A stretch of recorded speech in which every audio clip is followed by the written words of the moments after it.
স্বামীকে তুই বলে সম্বোধন করলে, স্বামীর গায়ে হাত তুললে কি ভয়ঙ্কর বিপদ হয়। মা বোনেরা, আপনারা যাদের স্বামী আছে, আপনারা যদি আপনাদের স্বামীকে তুই বলে সম্বোধন করেন, গালাগাল করেন, তার গায়ে হাত তোলেন, রাসূলুল্লাহ সাল্লাল্লাহু আলাইহি ওয়াসাল্লাম বলেন আল্লাহ রাব্বুল আলামিন তাদেরকে দুনিয়াতে দুইটা বড় বড় শাস্তি দান করেন।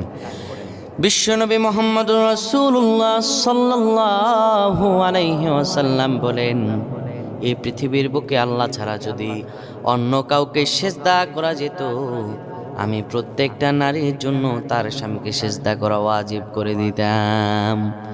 আমার মা বোনেরা, স্বামীকে ভালোবাসবেন।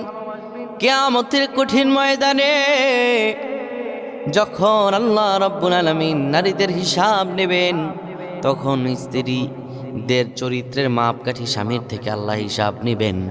আমার মা বোনেরা, যারা স্বামীকে তুই তুকারি করে, যারা স্বামীকে গালাগাল করে, যারা স্বামীকে তুচ্ছতাচ্ছিল্য করে,